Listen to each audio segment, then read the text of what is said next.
बिहार में आजकल शिक्षा विभाग जो है सुर्खियों में बना हुआ है, क्योंकि शिक्षा विभाग के ऐसे ऐसे आदेश जो है शिक्षकों के सामने आ रहे हैं, जिसके कारण शिक्षकों की परेशानियां कम होने का नाम नहीं ले रही है। और इसके चलते शिक्षक मानसिक रूप से काफ़ी जो है परेशान है, उन्हें मानसिक रूप से प्रताड़ित किया जा रहा है। इन्हीं सब मुद्दों को लेकर के बिहार के मुख्यमंत्री श्री नीतीश कुमार द्वारा सदन में यह बात जो है कही गई थी कि नियोजित शिक्षक हो या नियमित शिक्षक, उनके लिए विद्यालय का टाइमिंग जो है 10 से 4 रहेगा। और उन्होंने सदस्यों को यह आश्वासन दिया था कि मैं तुरंत जो है अधिकारियों को बुलाता हूं और उनको आदेश देता हूं कि जल्द से जल्द जो है विद्यालय का समय में परिवर्तन किया जाए। क्या उनके उस आश्वासन का शिक्षकों को लाभ मिला? बिल्कुल नहीं। आज नए नए जो है पत्र के माध्यम से शिक्षकों को कभी 9 बजे, कभी 8 बजे, यानी हर स्तर से शिक्षकों को सिर्फ और सिर्फ जो है परेशान किया जा रहा है। इस पर जेडीयू के प्रवक्ता नीरज कुमार और बीजेपी के एमएलसी नवल कुमार इत्यादि जो है लोगों ने स्पष्ट रूप से जो है यह बात कही थी कि शिक्षकों को जो प्रताड़ित किया जा रहा है अब वह जो है होने वाला नहीं है, और इसके लिए उन्होंने पत्र भी लिखा था। लेकिन उन सब बातों का असर जो है बिहार के शिक्षा विभाग से संबंधित जो भी अधिकारी हैं उनके ऊपर बिल्कुल नहीं दिख रहा है। नीरज कुमार का तो यहाँ तक कहना था कि अगर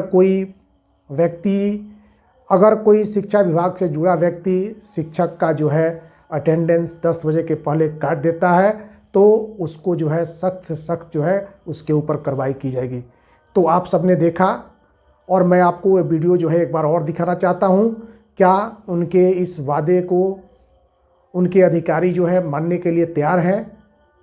अब प्रश्न ये उठता है कि आखिर इन शिक्षकों की समस्याओं का समाधान कब होगा? तो नीरज कुमार द्वारा ही कही गई बातों को मैं यहाँ एक बार पुनः दोहराना। माननीय मुख्यमंत्री जी की घोषणा हो गई, उसके बाद इतनी औकात कैसे हो गई?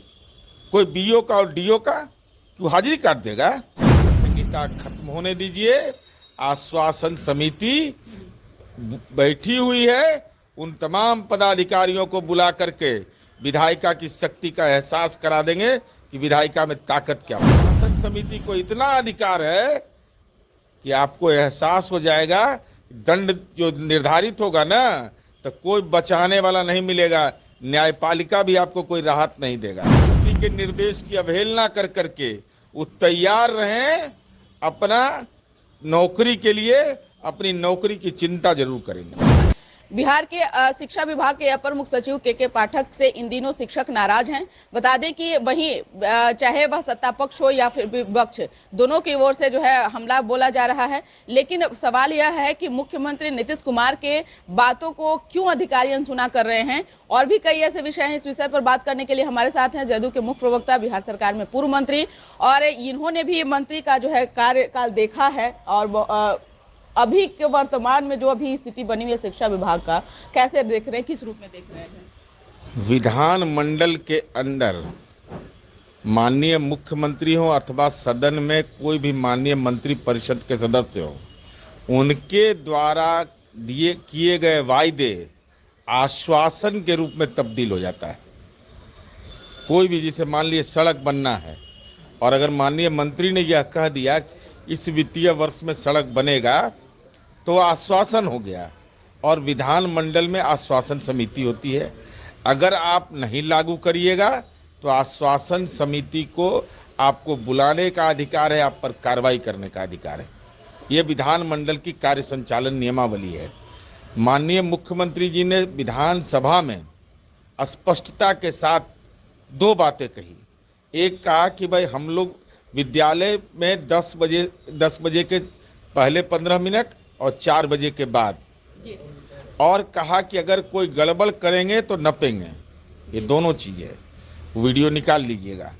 तो जो भी पदाधिकारी किसी के भय से, धौंस से, अगर शिक्षकों का माननीय मुख्यमंत्री के द्वारा दिए गए सदन में निर्देश का अनुपालन नहीं कर रहे हैं, आचार संहिता खत्म होने दीजिए।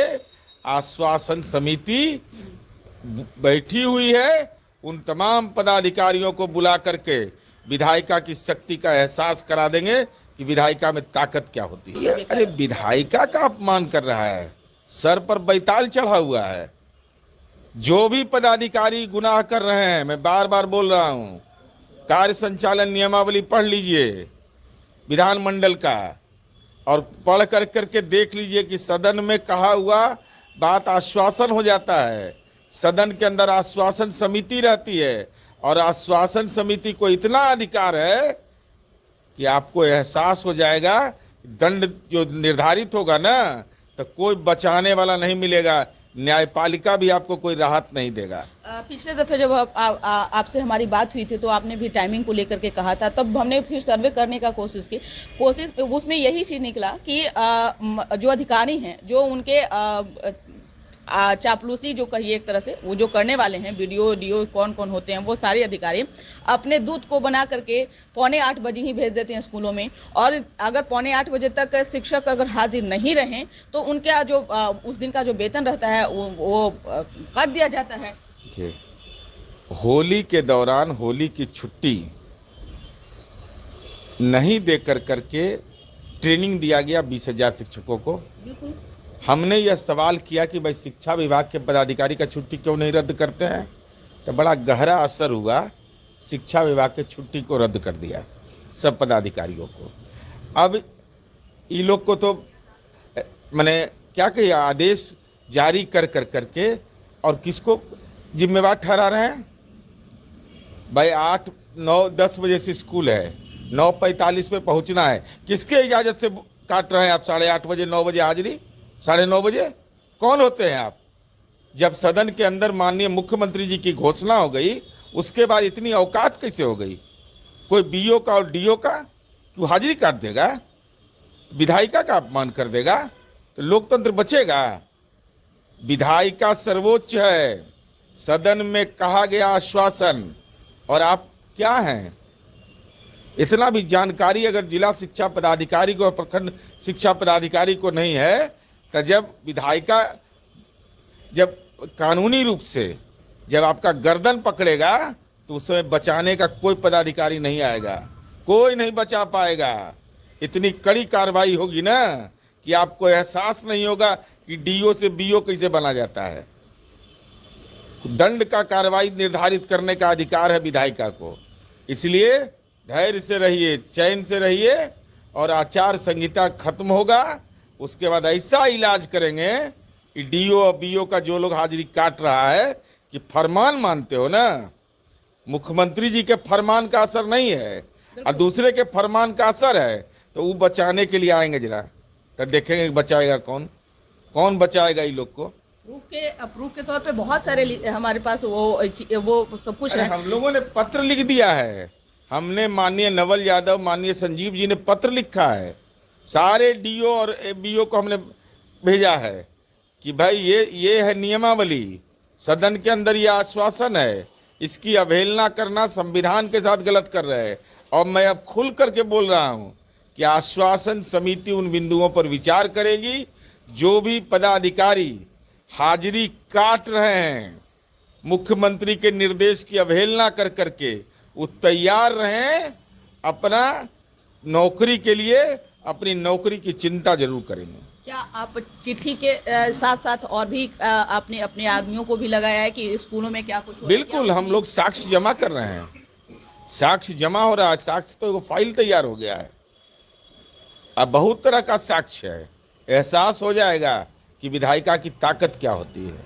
हम लोग कोई दया से आए हैं क्या, किसी के पैरवी से आए हैं, मर्जी से? यही अपर मुख्य सचिव क्या है, ये चाहे अपर मुख्य सचिव का आदेश मानिएगा ना, तब माननीय मुख्यमंत्री का आदेश नहीं मानिएगा, तो पता लग जाएगा कि विधायिका की ताकत क्या होती है। बिहार में लागू नहीं है, बिहार में शिक्षा का अधिकार अधिनियम लागू है, आप राष्ट्रीय शिक्षा नीति के प्रावधान को लागू कर रहे हैं।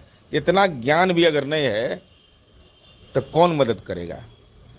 और छुट्टी पर भी हम इनको बताने जा रहे हैं, पूरा डिटेल निकाल रहे हैं कि दुनिया के अंदर में विद्यालय का संचालन कैसे होता है, देश के विभिन्न राज्यों में कैसे संचालन होता है। ये बड़ी भारी माथा पर जो बैताल चढ़ा हुआ है ना, इनको ज्ञान दे देंगे। ऐसा थोड़े है कि दुनिया यही सबसे इंटेलिजेंट है, ज्ञानवान आदमी है, अब कोई वेतन काट लेंगे। पीछा करते हैं हम ना, तो हमारा आदत है छेड़िएगा तो छोड़ेंगे नहीं। शिक्षा जगत को सुधार रहे थे, सही बात थी, आप अच्छे काम कर रहे थे, लेकिन अच्छे कामों से दूर हट करके आप कुछ और कर रहे हैं, तो क्या आप अरे लोगों को जानकारी है इस विषय की? अच्छा काम किसको कहते हैं? जो लोगों को प्रेरित कर सके काम के लिए। कोई एक विभाग दिया गया तो उस विभाग के शिक्षक का दमन करके उसके आत्मसम्मान पर चोट पहुंचा करके कल्पना किया कि एक बेटी और बहन जब अगजा के कल होकर के ड्यूटी पर गई, कितनी पीड़ा उसको हुई होगी। जगह जगह तरह तरह के होली, हाँ, गाड़ियां नहीं चल रही अब थी, इसका अब ये ज्ञान अगर नहीं है, अगर और उसके बाद भी वहां अगर लेट लतीफ पहुंची है तो उनका भी उस दिन का हाजिरी काट दिया गया है। ज्ञान नहीं है तब ना, ये तो कोई सामान्य ज्ञान का आदमी भी रहेगा कि अगजा के कल होकर के विद्यालय नहीं खोलेगा, कैसे जाएगा लोग भाई? क्या परेशानी होगी? गुड फ्राइडे, बताइए, गुड फ्राइडे का छुट्टी आप रद्द कर दीजिएगा। आप सारे धर्म के मानने वाले लोगों का अपमान करिएगा, यह चलेगा? यह नहीं चलने दिया जाएगा। अगर चला रहे हैं तो तैयार रहिएगा सारे पदाधिकारी लोग शिक्षा विभाग के, सब विधायिका के घेरे में आने वाले हैं। तो लगता है ना कि के पाठक का बोलबाला है, उनसे लोग बोलबाला, भय कौन बात का है? जिसको भय लगता है उन लोग को ना भय, हम लोग का भय लगेगा? भय लगता है, हम लोग भय दूर कर देते हैं। वो आदेश देते हैं, पदाधिकारी उनके नहीं मानते हैं, तो उनकी नौकरी भी खतरे में रहेगी। अब वो जाने पदाधिकारी अगर संविधान पढ़े तो उनको पढ़ना चाहिए कि विधायिका की ताकत क्या है, कार्यपालिका की ताकत क्या है। अगर विधायिका की ताकत की जानकारी नहीं है, संविधान की जानकारी नहीं है, तो शिक्षा विभाग के पदाधिकारी होने का अधिकार है। तो नीरज कुमार को आप लोगों ने अभी सुना। नीरज कुमार के इन कही गई बातों पर आपको क्या कहना है? क्या आपकी समस्याओं का समाधान हो सका या भविष्य में आपके समस्याओं का समाधान होगा? आप कमेंट बॉक्स में जो है अपना विचार अवश्य लिखिएगा। और दोस्तों, मैं आशा करता हूं कि आप सबों को ये जानकारी पसंद आई होगी। अगर आपको ये जानकारी पसंद आई हो तो निश्चित रूप से आप इस वीडियो पर अधिक से अधिक लाइक करें, कमेंट करें और शेयर करें। तो फिर मिलते हैं किसी दूसरे वीडियो में, तब तक के लिए नमस्कार।